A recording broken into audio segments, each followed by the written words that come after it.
யாக்ஞவல்கியர் அந்தரஸ்த ஆத்மா எது ஒன்று சாட்சாத் அபரோக்ஷமாக அறியப்படுகிறதோ அந்த பிரம்மம் அல்லது ஆத்மாவை எனக்கு விளக்குங்கள் என்று கேட்டுக்கொண்டதுக்காக அந்த ககோல் இருக்குது. அவர் விளக்குகிறார். விளக்குது மட்டும் இல்லாமல் அந்த ஆத்மாவை அறிவதற்குண்டான முறையை சொல்கிறார். அதுக்கு 2 சாதனங்களை சொல்கிறார். ஒன்று ஞானம், இன்னொன்று சந்நியாசம் என்று சொல்கிறார். சந்நியாசத்தினால் இந்த ஆத்மாவை அறிய முடியுமா, ஞானத்தினால் அறிய முடியுமா என்று கேட்டால் ஞானத்தினால் தான் அறிய முடியும். அப்போ ஞானத்தினால் அறிதல் என்றாலே ஞானம், ஆத்ம ஞானம் என்றால் ஆத்மா யாது என்று அறிந்து கொள்வது. பிறகு எதுக்கு சந்நியாசத்தை அவர் குறிப்பிடுகிறார்? சந்நியாசத்தின் மூலம் அறிய முடியுமா? இந்த உலகத்தில் நிறைய பேர் சந்நியாசம் எடுத்துக்கொண்டிருக்கிறார்களே. சன்னியாசிகள் என்று சொல்லும் பொழுது அவர் கோயிலிலே இருக்கிறத பார்க்குறோம், மலைகளை பார்க்குறோம், குகைகளிலே பார்க்கிறோம், வனாந்தரங்களை பார்க்குறோம். நம்முடைய சாலைகளை வீதிகளை கூட சன்னியாசிகள் போல் குடும்பம் இல்லாதவர்களை நாம் பார்க்கிறோம். குடும்பம் இல்லாதவன் சந்நியாசம் என்று நாம் எடுத்துக்கொண்டால் குடும்பத்தை விடுவதால் தான் இந்த ஞானம் ஆத்மாவை தெரிந்து கொள்ள முடியுமா என்று ஒரு கேள்வி ஏற்படுகிறது. குடும்பம் எந்த விதத்திலே இந்த ஞானத்திற்கு இடையூறு, எந்த விதத்திலே இந்த குடும்பத்தை விட்டு சந்நியாசமாக வாழ்வதனால் நமக்கு அனுகூலம் கிடைக்கிறது என்பதை இந்த உபனிஷத் நமக்கு விளக்குகிறது. 2 சாதனங்களாக சொல்லப்படுகிறது. எது? ஞானமும் சந்நியாசமும். பகவானும் பகவத்கீதையிலே சந்நியாசத்தை பற்றியும் பேசுகிறார். தியாகம் சந்நியாசம் என்று சொல்கிறார். சந்நியாசம் என்பதை அவர் காமிய கர்மங்களை விடுதல் என்று அர்த்தத்தில் சொல்கிறார். காமிய கர்மம் என்றால் எந்த ஒரு கர்மத்தை செய்தாலும் அது வீட்டு வேலையோ, அது வெளி வேலையோ, அல்லது அலுவலக வேலையோ, நாட்டுக்கு செய்கிற சேவையோ, வீட்டுக்கு செய்கிற சேவையோ, தனது வாழ்க்கைக்காக செய்ய எந்த விதமான கர்மமாக இருந்தாலும் அதில் பணத்தையோ அதனுடைய உபயோகத்தையோ முன்வைத்துவிட்டு காரியம் செய்வதை விட காரியத்தை செய்துவிடு, பலன் எப்படி வந்தாலும் ஏற்றுக்கொள் என்று கர்மங்களை கைவிடுவது தான் சந்நியாசம் என்று சொல்கிறார். அப்படி விடுவதை அவர் தியாகம் என்று பெயரால் சொல்கிறார். இன்னொரு இடத்துல சொல்கிறார், கர்மத்தையே விட்டுவிடுவதும் சந்நியாசம். தியாகம் என்பது கர்மத்தை வைத்துக்கொண்டு பலனை விடுவது. சந்நியாசமோ கர்மத்தையும் அதனோட பலனையும் விடுவது.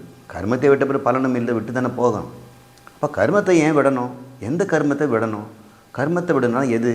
குடும்ப கர்மம், உலக கர்மங்கள், குடும்ப கர்மங்கள், அலுவலக செல்கின்ற கர்மங்கள், தனக்குத்தானே காப்பாற்றிக் கொள்வதற்கான கர்மங்களெல்லாம் இருக்கிற குளியல், பல் தேய்க்கிறது, எதெல்லாம் விடணும் அப்படின்னு பார்க்கும் பொழுது அதை அவர் இங்கே விளக்குகிறார். சந்நியாசம் என்பது என்ன என்று. ஞானம் என்றால் என்ன? ஞானத்தை எந்த உபனிஷத் சொல்லிச்சு? நீங்கள் தான் சொல்கிறீங்க. இந்த மந்திரத்தில் எங்கே இருக்கா? நான் இருக்குது. அது எப்போ பார்த்தோன்னா அங்கே சொல்லப்பட்டிருக்கிறது, ஏதம் வை தம் ஆத்மானம் விதித்வா பிராமணக சாக்ஷாத் அபரோக்ஷ ஆத்மா என்று சொல்கிறார். மந்திரம் ஏதம் வை தம் ஆத்மானம் விதித்வா பிராமணா என்று சொல்கிறார். பிராமணா என்றால் இந்த ஞானிகள் எல்லாம் இந்த ஆத்மாவை அறிந்துதான் ஞானத்தை பெற்றார்கள் என்று சொல்கிறார். ஞானி என்று சொன்னால் எதை அறிந்ததால் இவன் ஞானி? வானசாஸ்திரத்தை கூட வானசாஸ்திர ஞானி தான்.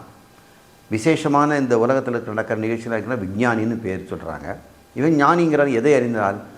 தம்ம ஆத்மானம் விதிப்பா, அவர்களுடைய ஆத்மாவை யாதென்று அறிந்து கொண்டதால் அவர்கள் பிராமணர்கள் அல்லது ஞானிகள் என்று அழைக்கப்படுகிறார்கள் என்று சொல்லப்படுது. எப்போனா ஞானம்னா என்னன்னு சொல்லிட்டார். ஞானம் வந்து தன் ஆத்மாவை அறிவது. சரி, அது அறிவதற்கு வேறு என்ன வேணும்? சந்நியாசமும் வேண்டும். அது எங்கே சொல்லப்பட்டது? மந்திரத்தில் சொல்லப்பட்டது. புத்திர ஏஷனாயா வித்த ஏஷனாயா ச லோக ஏஷனாயா வியுக்தாய அதக பிக்ஷாச்சரியம் சரந்தி என்று சொல்லப்பட்டிருக்குது. அதனால் சந்நியாசமும் தேவை என்று இந்த உபனிஷத் நமக்கு சொல்லுகிறது. அந்த சந்நியாசத்தினுடைய டெஃபினேஷன் என்ன என்றால், புத்திர ஏஷனையை விடுதல், வித்த ஏஷனையை விடுதல், லோக ஏஷனையை விடுதல். விடுதலுங்கிறது வியுக்தாய என்று சொல்லப்படுகிறது. வியுக்தாயன்னு விட்டு விடுதல். புத்திர ஏஷனா என்றால், ஏஷனை என்றால் ஆசை, பிள்ளைகள் மீது ஆசை, குழந்தை பெற்றுக்கணும், அதுவும் குறிப்பாக ஆண் மகன் வேணும் அப்படின்னு நிறைய பேருக்கு ஒரு ஆசை இருக்கும். ஆம்பளைக்கும் சரி பொம்பளைக்கும் சரி. ஏன் 2 பேரும் ஆண் மகனை கேட்குறாங்கன்னா, ஆண் மகனால் தான் கொல்லி போட முடியும். ஏன் கொல்லி போட்டால் என்ன ஆகும்? அவனால் கொல்லி போட்டு பித்திரு காரியங்கள் செய்தால்தான் இவனுக்கு சொர்க்கலோகம் போக முடியும். இவனுடைய நன்மையை இப்போவே பிள்ளை இல்லாமல் பிறந்துட்டு ஆண் குழந்தை இல்லாமல் பிறந்தவனுக்கெல்லாம் எனக்கு யார் கொல்லி போடுவாங்க? என்னுடைய தம்பி மகனோ அண்ணன் மகனோ போடுவான். போடுறவங்க செத்த பிறகு இவனுக்கு எப்படி தெரியும்? அதனால் அவன் வருந்துறான். எனக்குன்னு ஒன்று இருந்துன்னா எனக்கு பிரச்சனையே இல்லையே. நான் இல்லைனாக்கா ஆபியாரில் சுற்றணும், இந்த பூமியில் வந்து பிரேத உடம்போடு நான் சுற்றணுமே, என்னை கொண்டு போய் அந்த சொர்க்கலோகத்தை அனுப்பது பிண்டத்தை கரைக்கணும் வேணுமே என்று சாஸ்திரம் சொல்லியிருக்கிறதுனால ஒரு மகன் இருக்கணும்னு எல்லாரும் விரும்புகிறாங்க. அப்போது இறந்த பிறகு கூட ஒருவன் நல்ல இடத்துல இருக்கணும், இப்போ வாழற மாதிரி சுகமாக இருக்கணும் அப்படிங்கிறதுக்காக ஆசைப்படுறான் பாருங்கள். இந்த ஆசைக்கு பேர் தான் லோக ஈசனான்னு பேர். இந்த மேலுலகத்தில் நான் சந்தோஷமாக வாழ வேண்டும், அதற்கு பிள்ளை வேண்டும்ங்கிறான். சரி, பிள்ளை வேண்டும், லோகேஷனை இன்னொரு யோசனையாக இருக்குது. இந்த உலகத்திலேயே கூட இன்பம் அனுபவிக்கணும், அதுவும் லோகம்தான். அனுபவங்கள் எல்லாம் நல்லா இருக்கணும், சுகமான அனுபவம் எனக்கு இங்கே கிடைக்கணும், சுகமான அனுபவம் எனக்கு வானுலகத்தில் கிடைக்கணும், அதற்கு எனக்கு பணம் வேணும். அது வெத்த ஏஷனா, வித்தம் என்றால் பணம். அப்போ மனிதனுடைய சம்சாரம் எதிலேருந்து வருது? ஆசைகள் மூன்று ஆசைகள். இது மூவேஷனைகள் என்று சொல்வார்கள். திரைய ஏஷனா திரயம் என்று பெயர். இந்த ஏஷனா திரயங்களெல்லாம் இந்த மகனை பெற்று இல்லறம் நடத்த வேண்டும். மகன் வேணும்னா மனைவி வேண்டும். அப்போ மகன் ஆசையில் மனைவி ஆசையும் அடங்குகிறது. ஒரு மனைவி இல்லைன்னா 2 மனைவி கூட தேவைப்படும். பையன் பிறக்கிற வரைக்கும் 3 கல்யாணம் கூட பண்ணுவாங்க, பையன் வேணும் அவங்களுக்கு. இப்படி எல்லாம் நம்ம அந்த காலத்தில் நம்ம பார்த்துருக்குறோம். இந்த பையனுங்கிற ஒரு பேச்சுக்காக மனைவிகளை கல்யாணம் செய்து கொள்வதல், இதெல்லாம் உலகத்தில் இங்கே இன்பத்தை அதிகரிக்கிறது. இது லோக ஏஷனா. மேலுலகம் சென்றாலும் நாம் சந்தோஷமாக இருக்கணும், அது மகன் வேண்டும். இதெல்லாம் ரெண்டுத்தும் செய்வதற்கு பணம் வேண்டும். இதுதான் ஒருவன் விட வேண்டும்ங்கிறார். சந்நியாசன்னா இந்த 3 இருக்கக்கூடாது. சந்நியாசிக்கு மகன், மக்கள், குடும்பங்கிற ஆசை இருக்கக்கூடாது. பொருள் சம்பாதிக்க வேண்டுங்கிற ஆசையும் இருக்கக்கூடாது. வானுலகத்தில் வாழ வேண்டுங்கிறதுக்காக தர்ம காரியங்கள், யஜ்ஞங்கள், பூஜைகள் அதுவும் பண்ணதை விட்டுடணும். இந்த உலகத்தில் வாழ்கிற வாசைக்காக எந்த முயற்சியும் பணம் சேர்க்கறதையும் விட்டுடணும். இப்போ பாருங்கள், சந்நியாசங்கிறது உங்களுக்கு புரிஞ்சு போச்சா? இந்த ஆசைகளை விடுதல், இந்த 3 ஆசைகள் ஏஷனா திரயம். சரி, இப்படி வாழ்ந்தான்னா இதெல்லாம் விட்ட பிறகு எப்படி இருப்பான் அவன்? பிக்ஷாச்சரியம் சரந்தி. அவன் வீட்டில் சமையல் பண்ணி அக்னி மூட்டி சமையல் பண்ணக்கூடாது, அக்னி காரியங்களை செய்யக்கூடாது, சொர்க்கலோகம் போகிறது வேண்டிய சில யஜ்ஞங்கள் பூஜைகள்லாம் கூட செய்யக்கூடாது. அதெல்லாம் ஒரு ஆசையில் அடங்கிடும். அப்படிப்பட்ட இப்படி ஒரு வாழ்க்கையினால என்ன லாபம்? ஞானம் கிடைக்கும். அவனுக்கு குருவினுடைய உபதேசம் அவனுக்கு பலிக்கும்.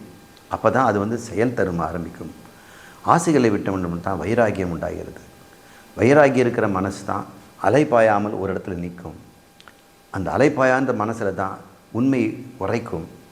உண்மை உரைத்த பிறகு அவன் வாழ்க்கையே சந்நியாசமாகிறான். அதுக்கப்புறம் எது குறித்து அவன் தொழில் செய்வான், எது குறித்து அவன் எதை செய்வான், எதையும் செய்ய மாட்டான், எதையும் செய்ய அவன் தயங்க மாட்டான். அப்படிப்பட்ட ஒரு வாழ்க்கையை அவன் அடைவதற்கு இந்த ஆசைகளை விடணும். அதுக்கு பிக்ஷாச்சரியம் சரந்தி என்று சொல்லப்படுகிறது.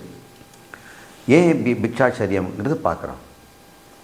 விதித்வா பிராமணக என்று அங்கே சொல்லப்பட்டிருக்கிறது. அதனுடைய அர்த்தம் என்ன என்றால், விதித்வா என்றால் அறிந்து கொண்டு, பிராமண என்றால் இந்த ஞானி. யார் அவன்? சாதன சதுஷ்டய சம்பன்னர்கள் பிராமணர்கள். இந்த பிராமணன் சொல்கிறாங்களே, என்ன அது ஜாதியை சொல்கிறாரா? இல்லை. பிராமணன் என்பதற்குடைய டெஃபினிஷன், எவனொருவன் சாதன சதுஷ்டய சம்பன்னனாக இருக்கிறானோ அவனுக்கு பிராமணன் பேர். அது பெண்ணாக இருந்தால் பிராமணத்தி, ஆணாக இருந்தால் பிராமணன். சாதன சதுஷ்டயம் என்றால் என்ன? விவேகம், வைராக்கியம், சமதமாதி ஷட்கம், மூக்ஷுத்துவம் என்ற 4. விவேகம் என்பது எது ஆத்மா எது ஆத்மா இல்லை, எது நித்தியம் எது அநித்தியம் என்று கண்டுபிடிக்கணும். நித்யா நித்திய வஸ்து விவேகம், அது பேர் தான் விவேகம். நித்தியமானது என்ன? அழியாதது எது, அழிவது எது? என்னிடம் எது அழியாதது, என்னுடைய அழிவது என்ன? எனக்கே தெரியுது, தலைமுடி அழியுது, பல்லு கொட்டு அழியுது, தோல் சருமம் அழியுது, உடம்பு ஒரு பகுதியாக அழியுது. நிச்சயம் இந்த உடம்பு அழியக்கூடியது, நிச்சயம் இந்த பிராணன் அழியக்கூடியது, நிச்சயம் இந்த மனசும் புத்தியும் கூட மாறக்கூடியது, தேயக்கூடியது, நித்தியம் இல்லாதது. இவற்றையெல்லாம் ஒருவன் உள்ளே இருந்து அறிகிறானே, அவன் நித்தியமாக இருக்கிறான். அதனால்தான் அவனால் நான் இளைஞனாக இருந்தேன், குழந்தையாக இருந்தேன், முதியவனாக ஆவேன், எல்லாவற்றையும் அறிகிறான். அனைத்திலும் அவன் இருந்தான். ஆனால் இளமை போய்விட்டது, முதுமை வந்துவிட்டது. இளமையும் அறிகிறான், முதுமை அறிகிறான். இளமை இல்லை, முதுமை இருக்குது, அதுவும் இல்லாமல் போகும். இதெல்லாம் அனித்தியங்கள். ஒருவனுக்கு அனித்தியம் நித்தியம்ங்கிற வேறுபாடு முதல்ல தெரியணும். அது பேர் விவேகம். இந்த விவேகம் வந்ததுன்னா யாராவது நிலையில்லாத பொருள் மீது ஆசையை கொள்வார்களா? நிலையில்லாத பொருள் சார்ன்னு சொல்கிறாங்க. அது எப்படி ஆசை? நிலையான பொருள் மீது தான் ஆசை வைப்பாங்க. அதனால தான் அசையா சொத்துக்கள்னு வீடெல்லாம் கட்டி வாங்கி அது வாங்கி போடுறாங்க. அது அழியாதுங்கிறதுனால. நிலையற்றதுங்கிறது தக்காளி வாங்கின உடனே அப்படி உடஞ்சி போகக்கூடியது. அது 1000 ரூபாய் கொடுத்து வாங்குறேன், அந்த நிமிஷமே அது தீர்ந்து போகுது அப்படின்னு சொன்னால் அது யாரும் அது வந்து ஆசைப்பட மாட்டார்கள். இப்போ உண்மையில் இவன் நித்தியம்னு நினைக்கிறது எல்லாமே அனித்தியமானது தான். இந்த விவேகம் வந்த பிறகு அவனுக்கு அந்த அனித்தியமான பொருள் எல்லாம் தேவையில்லைங்கிற விவேகம் வந்துடும் இல்லையா? அது பேர் வைராக்கியம்னு பேர். அது பேர் ஆசையை விட்டுடுவான். இதெல்லாம் அழிஞ்சு போகிற பொருள், அது எதுக்கு வாங்கிட்டு இருக்கீங்க? சில பேர் பெரிய வராங்க, காசை கரியாக்குறாங்க அப்படிம்பாங்க. பட்டாசு வெடிக்கும்போது தீபாவளி அன்றைக்கி பார்த்தோம்னா பல லட்சம் ரூபாய்களுக்கு பட்டாசு வாங்கி வெடிக்கிறவங்களாம் இருக்கிறாங்க, பணக்காரர்கள். அவங்க பார்க்கும்போது மற்றவங்க சொல்லுவாங்க, அழிஞ்சு போகிறக்கு ஒரு வினாடி இன்பம், அந்த வினாடி இன்பத்துக்கு 100 ரூபா. ஒரு பட்டாசு வெடித்த உடனே 10 ரூபாய் 20 ரூபாய் போச்சு, காசு கரியாயிடுச்சா அப்படின்னு சொல்லுவாங்க. ஆனால் குழந்தைங்களுடைய சந்தோஷம் பற்றி அவங்களுக்கு தெரியாது. சந்தோஷம் குழந்தைங்களுக்கு நீடிக்கும்னு நினைக்குது. தீபாவளி அன்றைக்கி முடிச்சுட்டு மறுநாள் ஸ்கூலுக்கு போகும்போது தான் தெரியும் தீபாவளி நீடிப்பதில்லைன்னு. எல்லாருடைய அனுபவமே நீடிப்பதில்லை. அப்போ பெரியவங்களுக்கு அந்த பட்டாசு வாங்குறதுல ஒரு வைராக்கியம் இருக்குது, இது வேண்டாம் அப்படின்னு. ஆனால் குழந்தைங்களுக்கு இன்னாக்கும் வைராகியம். ஏன் அவங்களுக்கு வைராகியம் வந்துருச்சு? விவேகம் இருக்குது. இது லட்ச ரூபா 1000 ரூபாய் செலவு, 5000 ரூபாய் 10,000 ரூபாய் கொடுத்து பட்டாசு வாங்குறாங்க, அரை மணி நேரத்தில் தீர்ந்து போச்சு. அதே இது வாங்கி போட்டிருந்தால் இது பயன் இருக்குமே அப்படின்னு பார்க்குறாங்க. இப்போ விவேகத்தினால் வைராக்கியம் வரும். வைராக்கியம் இருந்ததுன்னா விவேகம் நிலைப்படும். வைராக்கியம் இல்லாத விவேகம் வச்சுருக்கவன் வாய்ப்பேச்சு பேசிகிட்டு இருப்பான். ஆனால் அவங்ககிட்ட உள்ளுக்குள்ளே வைராக்கியம் இருக்காது. மனசுக்குள்ளே ஆசையை வச்சுக்கொள்வான், ஆனால் வெளியே வந்து ஆசை இல்லாமல் நடிப்பான். அப்போ ஆசை இல்லாமல் இருப்பது விவேகம் என்றால் அதற்கு வேண்டியது ஆசைக்கு என்ற காரணத்தை அறிந்து தெரிந்து கொள்வது என்று புரியும். சரி, இந்த விவேக வைராக்கியம் நித்திய அனித்திய வஸ்து மேறுபாடை அறிவது தான் விவேகம். இப்போ வைராக்கியம் என்ன? இகலோக பரலோக காமத்தை விடுவது என்று தத்துவபதத்தில் சொல்லப்பட்டிருக்கு. அதுக்கப்புறம் சமதமாதி சர்க்கம்னா சமம், தமம், உபரதி, திதிக்ஷா, ஸ்ரத்தா, சமாதானம் என்று சொல்லக்கூடிய 6 நற்குணங்கள். இந்த நற்குணங்களெல்லாம் மனதை பதப்படுத்தி தயார் பண்ணி வைக்குது. அப்புறம் முமுட்சுத்துவம் என்று சொல்லக்கூடிய முக்தியின் மீது ஆசை. இந்த உலக இச்சைகளை விட்டு நான் நீடித்த வாழ்க்கையை, பெருவாழ்க்கையை நான் வாழ வேண்டும், நான் தூய்மையான அந்த பெருவாழ்க்கையை வாழ வேண்டும் என்கின்ற ஒரு ஆசை. இதெல்லாம் இருந்தவனுக்கு பிராமணன்னு பேர். அவன் தான் இதை கற்றுக்கிறான். விதித்வா என்றால் இதையெல்லாம் தெரிந்து கொள்கிறான். அவன் ஏஷனைகள், இந்த ஏஷனை ஏஷனாத்திரயம் இவற்றிலிருந்து வெளிவந்து பிச்சாச்சரியமாக வாழ்ந்து கொண்டு என்ன பண்ண போகிறான்? முழு நேரமும் தன்னை பற்றிய அறிய ஆவல் கொண்டு வாழ்கிறான். இது தான் இங்கே சொல்லப்பட்ட கருத்து. சன்னியாசி யார்? தன்னை முழு நேரம் அறிந்து கொள்வதற்கு அங்கே அந்த ஆசிரமத்தில் சொல்லித்தராங்க ஆத்மாவை. இந்த குருநாதர் அந்த உபனிஷத்தை சொல்லித்தராரு. இங்கே பகவத்கீதை சொல்லப்பட்டிருக்குது. இங்கே பிரம்மத்துவம் கிளாஸ் எடுக்கிறாங்க அப்படின்னு தெரிஞ்சுக்கிட்டு அங்கே ஓடி ஓடி சென்று தன் வாழ்நாளை கழிக்க விரும்புகிறானே, அது தான் சந்நியாசம்னு பேர். இல்லை வாரம் ஒரு நாள் கேட்டால் போதும், எப்பயாவது டைம் கிடைக்கும்போது வருஷத்தில் ஒரு தடவை அந்த இடத்துல பொது மேடையில் ஒருத்தர் சாமி பேசுவார், அப்போ போய் கேட்டு வந்தால் போதும் அப்படிங்கிறதெல்லாம் பொழுதுபோக்கு சாதனம். எவன் ஒருவன் அல்லும் பகலும் காலையும் மாலையும் எந்நேரமும் இதையே சிந்தித்து குருநாதர் பேச்சையே கேட்டுக்கொண்டு அதையே சிந்தித்து கொண்டு மனதிலே வாழ்கிறானோ அதற்கு அவனுக்கு தேவையான வாழ்க்கை முறை சந்நியாசம். குடும்பத்தில் இருந்தால் இது முடியாது என்பதனால் இந்த சந்நியாசம் இங்கே சிபாரிசு செய்யப்படுகிறது. சரி, இதற்கு அறிதல் தானே சாதனம். வேறு ஏதாவது எனக்கு தேவையா என்று கேட்டால் இங்கே விதித்வா என்று கிளியர் கட்டாக சொல்லுது. உபாசனையோ கர்மமோ வேண்டியதில்லை, எனவே சந்நியாசம் சொல்லப்படுகிறது. சந்நியாசத்தின் மூலம் கர்மத்தையும் உபாசனத்தையும் தள்ளி வைக்கிறது. விதித்வா என்று சொல்வது மூலம் இது அறிவினால் தான் முடியும், கேட்டு தெரிந்து கொள்ள வேண்டும் சொல்லுது. இப்போ புரிஞ்சுக்கங்க, இந்த ஞானம் என்பதும் சந்நியாசம் என்பதும் எதற்கு என்று. இது கர்மத்தினால் வராது என்பதனாலையும் இது கேட்டு தெரிதல் வருவது என்றாலும் ஞானம் சந்நியாசம் ரெண்டும் இது சிபாரிசு செய்கிறது. அடுத்ததாக துறவு. இந்த சந்நியாசம் அல்லது பிக்ஷாச்சரியம் சரந்தி எதற்காக? பற்று நீங்குவதற்கே துறவு. இல்லறசிவாசி இல்லறத்தில் இருக்கிறவன் வந்து பிச்சை எடுக்க முடியாது. அதனால் பிச்சாச்சரியம்னு சொல்லும் பொழுதே நீ வீட்டிலேருந்து வெளியே வந்துடுன்னு அர்த்தம். வீட்டில் வெளியே வருதுன்னா ஒரு 10 கிலோமீட்டர் தள்ளி போயிடல, குடும்பம் என்ற பொறுப்பிலிருந்து வெளிவிடு. சரி, பிக்ஷாச்சரியம் சரந்தி என்று சொன்னால் இல்லறவாசியாக இருந்து நீ பிச்சா இருக்கக்கூடாது, சன்னியாசியாக இருந்து செய்யணும். நீங்கள் ஒன்றுமே செய்யாமல் சம்பாதிக்காமல் குடும்பத்தில் இருந்தோம்னா உங்களை தண்டசோறுன்னு சொல்லுவாங்க. நீங்கள் எது செய்தாலும் குறை சொல்லுவாங்க. அவர் ஒரு வேலை செய்யறது இல்லைங்க, எந்நேரம் பாட்டு கச்சேரின்னு போயிடுறாரு. இவரும் ஒரு வேலை செய்யறது இல்லைங்க, 3 வேலை நல்லா சாப்பிட்றாரு, எங்கே பார்த்தாலும் எங்கள் உபனிஷத் சொல்லித்தராங்க, வேதாந்தம் சொல்லித்தராங்கன்னு போயிடுறாரு அப்படின்னு உங்களை அனுப்ப மாட்டாங்க, திட்டிகிட்டு இருப்பாங்க. அதை உங்களால் சமாளிக்க முடியாது. இல்லறத்தில் இருந்து கொண்டிருந்தால் நீங்கள் பிச்சை எடுத்து வாழ முடியாது.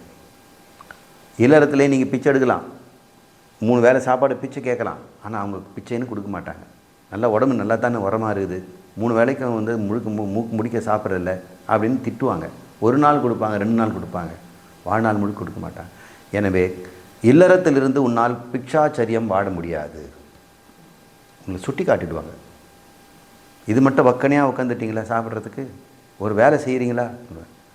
அவன் வேதம் படிக்கிறோமா? உங்களை இந்த வயசில் யார் இதெல்லாம் படிக்க சொன்னாங்க? என்னத்தை கிழிச்சிங்க படித்து அப்படின்னு சொல்லுவாங்க. அவங்களுக்கு இதனுடைய அருமை தெரியாது.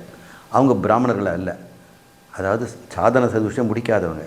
ஆனால் சாதன சதுஷ்டம் முடித்தவன் இல்லறத்தில் இருந்து பிச்சை வாழ்க்கையை, பிச்சை எடுக்கிறதுன்னு மட்டும் இல்லை, பிச்சைங்கிற வாழ்க்கை மனதிலே நாம் உழைக்காமல் இல்லை, அக்னி காரியம் செய்யாமல், பணத்தை சம்பாதிக்காமல் வாழ வேண்டும் என்கின்ற ஒரு நிலை ஏற்படவே ஏற்படாது. அந்த பணத்தின் மீது இருக்க ஆசையை விடணும். ஆனால் இந்த துறவு செய்த பிறகே அவனால் முழு நேரமும் சிரவணம் என்று சொல்லக்கூடிய வேதாந்தத்தை கேட்கின்ற வாய்ப்பு ஏற்படும். வியுத்தாய என்று சொல்லப்படுவதும் விவிதா என்று சொல்லப்பட்டது காரணமே இந்த முழு நேரத்தில் அவன் கவனத்தை வேதாந்தத்திற்கு செலவிட வேண்டும் என்பதற்காகத்தான், மற்றபடி இல்லை. சரி, எங்களால் முழு நேரமும் செலவு பண்ண முடியும், ஆனால் நாங்கள் காவியெல்லாம் போட்டுக்க வேண்டியதில்லை, வெளியே போய் பிச்சை எடுக்க வேண்டியதில்லை சார், எங்களால் முடியும்னா தாராளமாக இருங்க. எனக்கு வேண்டியது இந்த உபநிஷம் சொல்லுவது முழு நேரம் வேதாந்தம் படின்னு சொல்கிறார். இந்த ஞானத்தை பெறுவதற்கு முழு நேரம் இருந்தால் தான், அறகுறையாமலாம் முடியாது என்று சொல்லப்படுகிறது. உங்களுக்கு ஒரு வேளை உங்களுக்கு போதுமான பணம் இருந்து உழைக்க வேண்டிய அவசியம் இல்லாமல், குடும்ப தொல்லைகள் இல்லாமல் இருந்தால் நீங்கள் சந்நியாசம் என்ற ஒரு கோலத்தை எடுத்துக்கொள்ள வேண்டியதில்லை. முழு நேரமும் நீங்கள் இந்த ஞானத்தில் இருக்கலாம். இருந்தாலும் மனசிலே பணம் இருக்கிறது என்ற தைரியம், உறவினர் இருக்கிறாங்க தைரியம் இருக்கவரை உங்களால் அபயம் என்று சொல்லக்கூடிய அந்த முக்தி நிலையை அடைவது ரொம்ப கஷ்டம். அது உணர்ந்தவர்கள் சொல்வார்கள். எதற்காக துறவு? ஒரு பூரண வைராக்கியம் ஏற்படுவதற்குத்தான். உலகத்தின் மீது இச்சையை நீக்கினவனுக்கு தான் உலகம் மித்தியான்னு சொல்ல முடியும். உலகத்தின் மீது ஆசையை வைத்து கொண்டிருப்பவனுக்கு எவ்வளவுதான் உபதேசம் பண்ணி இது பொய் என்று சொன்னாலும் அவனுக்கு மெய்யாக தெரியும். என்னங்க குலாப் ஜாமுன் மெய்யாக இருக்குது, இனிப்பு, இவர் பொய்யுங்கிறாரே, இவர் மட்டும் சாப்பிட்றாரு, எங்களை சாப்பிடக்கூடாதுன்னு சொல்கிறாரு. இந்த உலகம் அவனுக்கு உண்மையாக தெரிந்து கொண்டே இருக்கும். அவனுக்கு பொய் என்று கண்டுபிடிக்கணும்னா அது பூரண வைராக்கியம் வரணும், பற்றற்ற நிலை வரணும். அப்போ தான் இந்த உலகம் சாரமற்றது அப்படின்னு சொல்லணும். இல்லை சம்சாரமானதுன்னு சொல்லுவான். இல்லை, இது சாரமற்றது, அதில் உப்பு சப்பு கிடையாது. இதில் எப்படி உங்களுக்கு எல்லாம் ஆனந்தம் கிடைக்குது என்று ஞானி சொல்கிறான்.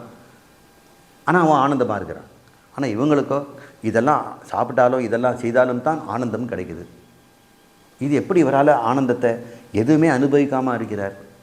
எப்பா உன்னுடைய ஆனந்தமெல்லாம் உற்பத்தி ஆனந்தம், இந்திரியத்திலிருந்து உற்பத்தி ஆனந்தம். ஞானிகளுக்கோ அது உற்பத்தி செய்யாத சொந்த ஆனந்தத்தில் இருக்கிறார்கள். அந்த ஆனந்தத்துக்கு பற்றாக்குறை என்பதே கிடையாது. அது உண்டாக்க வேண்டும் அவர்களை, அது தீர்ந்து போவதும் இல்லை. அது சதானந்தம், அது ஆத்மானந்தம், ஞானானந்தம் என்று அவர்களுக்கு தெரியாது. அது தெரிந்தவனுக்கு அவன் வாழ்க்கையே வைராக்கியமாகிவிடும். துவராடை, அதாவது இந்த போல காவி ஆடையும் கையிலே கமண்டலமும் இருந்தால்தான் ஒருவன் பிச்சை எடுக்க முடியும் அந்த காலத்தில்.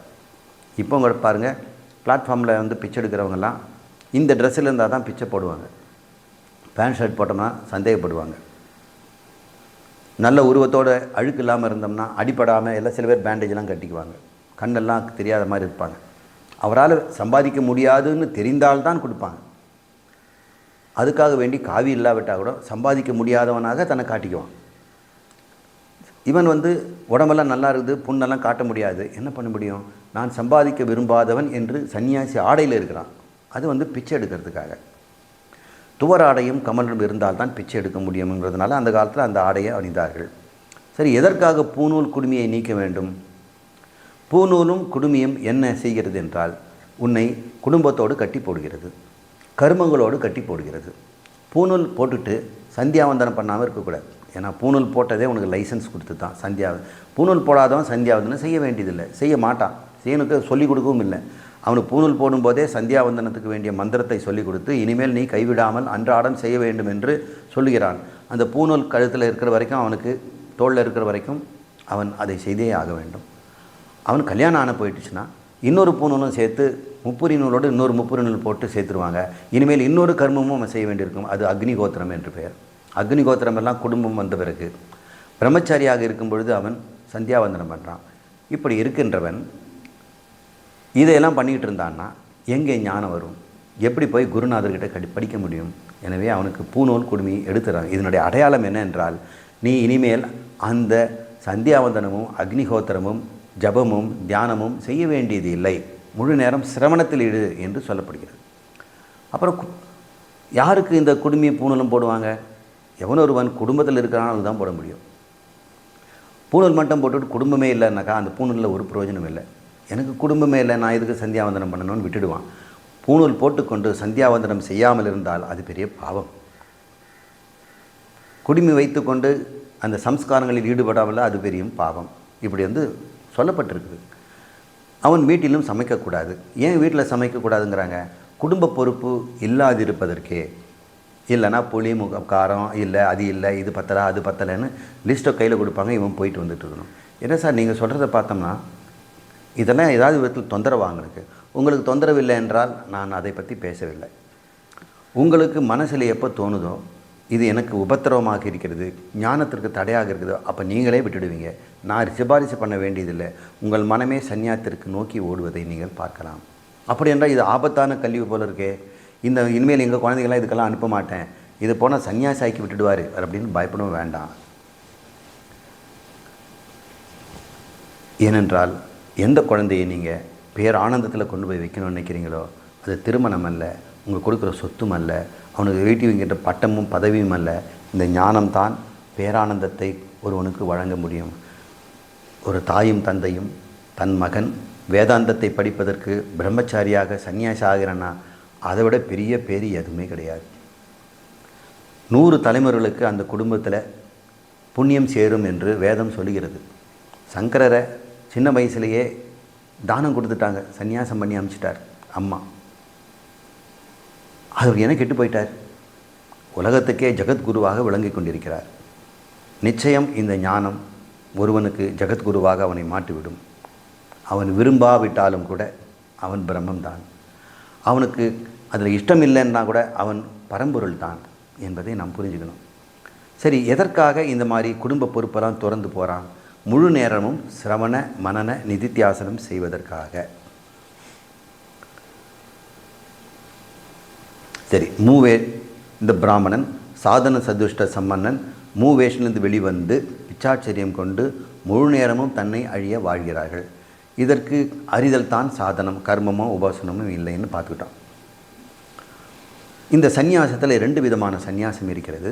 ஒன்று விவிதிஷா சந்நியாசம், இன்னொன்று வித்வத் சந்நியாசம். விவிதிஷா சந்நியாசம் என்றால் முதல்ல துறவை எடுத்துக்கிறது, அதற்கு பிறகு குருவை தேடி சிரவணத்தையும் மனநத்தையும் நித்தியாசனம் செய்வது. அவன் ஞானி ஆகிற வரைக்கும் ஒரு வாழ்க்கை முறையை வைக்கிறான். முன்ன வேதம் கற்றுக்கிறதுக்கு குருகுல வாழ்க்கை, இங்கே வேதாந்தத்தை கற்றுக்கிறதுக்கு இதுக்கு சந்நியாச வாழ்க்கை. இங்கேயும் ஒரு குருகுலம் இருக்கிறது, அப்போதும் குருகுலம் இருக்குது. அது கர்மகாண்டம், இது ஞானகாண்டம். இது ஞானகாண்டத்தில் சந்நியாசமும், கர்மகாண்டத்தில் பிரம்மச்சாரிக்கு பூணூலும் குடுமியும் தரப்படுது. அது இந்த ஞானகாண்டத்தில் அது 2ஐயும் பிடுங்கிட்டு காவிய ஆடை கொடுக்கப்படுது. அவன் காவியை அடுத்ததுக்கு வரைக்கும் அவன் சன்னியாசியாக அந்த குருகுலத்திலே வாழ வேண்டியிருக்கிறது. அந்த வாழ்க்கைக்கு விவிதிஷா சந்நியாசம். இன்னும் அவன் ஞானி இல்லை, ஆனால் ஞானத்திற்காக தன்னை தூய்மைப்படுத்தி கொண்டிருக்கிறான். தன்னுடைய செயல்களிலே தூய்மையை கண்டு கொண்டிருக்கிறான். குடும்பத்தில் இருந்து என்ன பண்ணாலும் பணம் வாங்கணும், கடன் வாங்கணும், அதை செய்யணும் போது மனம் அசுத்தம் அடைகிறது. இந்த துறவு வாழ்க்கையிலே மனம் தூய்மை அடைகிறது. தூய மனதில் தான் இந்த வேதாந்த விஷயங்கள் புரியும். இது விவிதிஷா சந்நியாசம். வித்வத் சந்நியாசம் என்றால் இல்லறத்திலிருந்து ஞானம் அடைந்து விட்டான் ஒருத்தன், இல்லறத்திலே இருந்து ஞானம் பெற்றுட்டான். ஆனால் ஞான நிஷ்டைக்கு இல்லறம் உதவ மாட்டேங்குது. அவன் என்ன பண்ணுறான், அதுக்கப்புறம் ஞானத்திற்கு பிறகு ஒரு சன்னியாசம் எடுத்துக்கிறான். அது பேர் வித்வது சந்நியாசம். ஒரு சில பேர் விவிதா சந்நியாசத்தில் போகிறாங்க, ஞானம் பெற்றுடுறாங்க, அப்படி தொடர்றாங்க. அது பேர் வித்வத் சந்நியாசம். அப்போது விவிதிசா சந்நியாசம் அப்படியே வித்வத் சந்நியாசம் மாறுகிறது. இப்போ விவிதிசா சந்நியாசம் என்பது உனக்கு வேணும் வேண்டாங்கிறது ஒரு விஷயம். ஆனால் ஞானம் பெற்ற பிறகு உன்னை அறியாமலே நீ வித்வத் சந்நியாசியாக வாழ்வாய். உனக்கு அது தெரியும். உலகத்துக்கு தெரியுதோ இல்லையோ, உனக்கு நீ அறிவாய். நான் இப்பொழுது கர்ம பற்றையும் ஆசை பற்றுகளையும் அனைத்து பற்றையும் விட்டுவிட்டு ஆனந்தமாக இருக்கிறேன் என்று அவன் ஞானி அறிகிறான். அந்த ஞானத்திற்கு பெயர் வித்வத் சந்நியாச ஞானம். இந்த ஞானம் அடைந்த பிறகு ஞான நிஷ்டைக்காக அவன் சந்நியாசத்தை மேற்கொள்கிறான். எதுக்கு தான் இந்த சந்நியாசம்? ஞானம் தான் வந்துருச்சே. ஞானம் வந்தாலும் அதை புத்தியில் அது பத்திரமா இருக்கும். புத்தியில் ஒரு ஆழமான பேழை, அதுக்குள்ளே ஞானத்தை உள்ளே போட்டு பூட்டி பத்திரம் வச்சுன்னா யாரும் திருட முடியாது. உங்ககிட்ட இருக்க அறிவை யார் திருட முடியும்? யாரும் திருட முடியாது. ஆனால் உன் மனம் இருக்கிறதே, அது கண்ணாடி மாதிரி, அது வெகு சுலபமும் உடைஞ்சிடும். அது தூய வெள்ளாடை மாதிரி, அது கொஞ்சம் அழுக்கப்பட்டாலும் கரைப்பட்டுடும். அதை நீ பத்திரமாக காப்பாற்ற வேண்டியிருக்கிறது.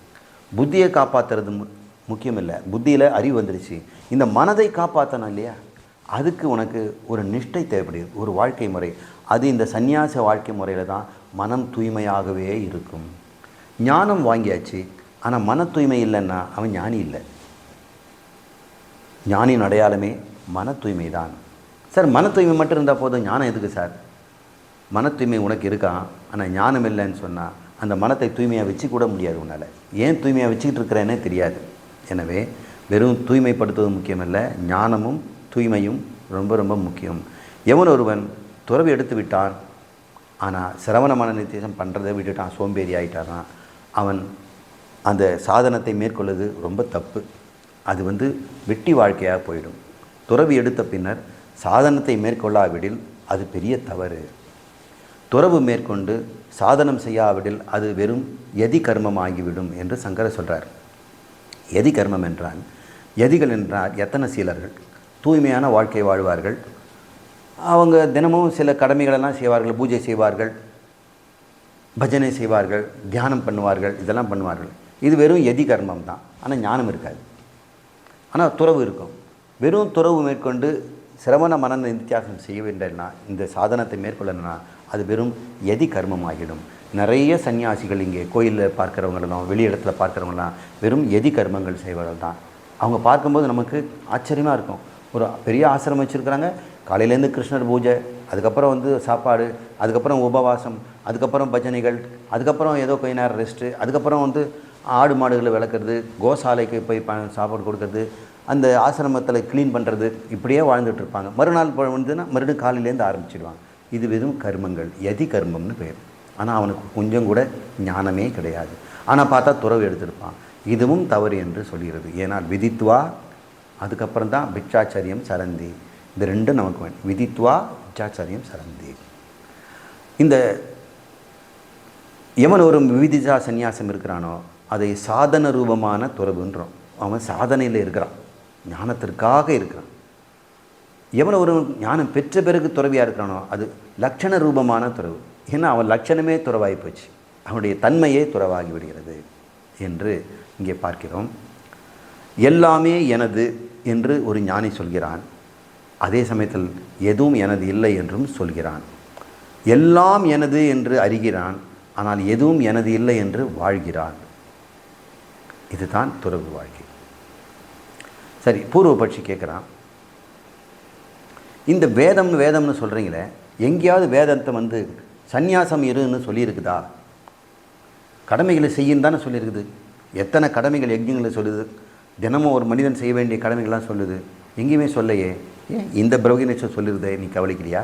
இந்த உபனிஷத்தில் பாரு, இதுவும் வேதம் தானே. வியூத்தாய பிட்சாச்சரியம் சரிந்தேன்னு சொல்லியிருக்கிறதே, காதில் வேலையா அப்படின்னு கேட்குறாரு.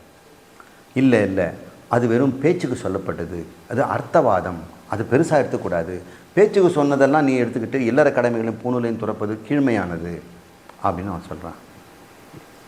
அல்லப்பா, இது வந்து பேச்சு இல்லை. இந்த சந்நியாசம் ஸ்ருதி பரம்பரை, குருட்டு பரம்பரை இல்லை. அந்த பரம்பரைன்னா எவனோ ஒருத்தன் சொல்லி வச்சுருக்கான், அதனால் நாங்களும் சந்நியாசம் இருக்குங்கிறதெல்லாம் இல்லை.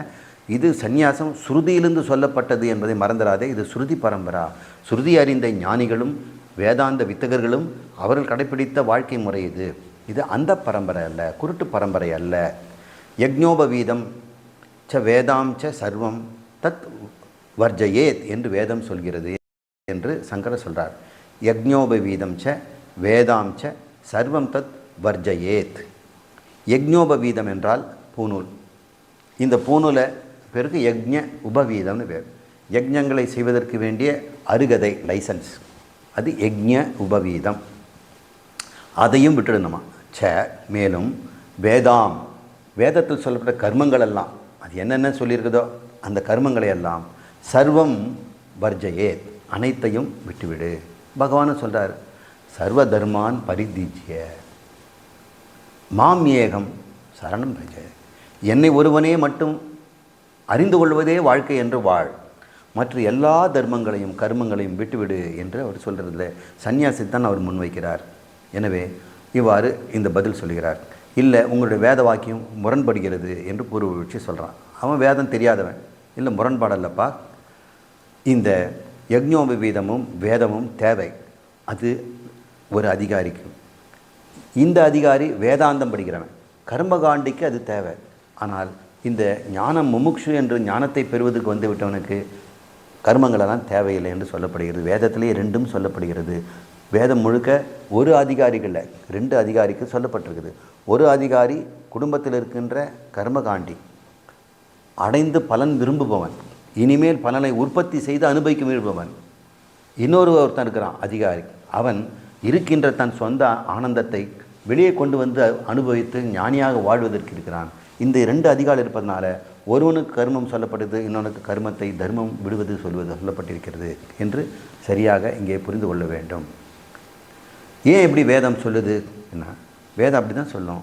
நீ கூட சொல்லியிருக்கிற, ஒருத்தன் தடியாக குண்டாக இருக்கிறான், அவனுக்கு ஒபிசிட்டின்னு சொல்கிறாங்க, ஸ்கூலில் கேலி பண்ணுறாங்க. அவனை நீ என்ன சொல்வேன்?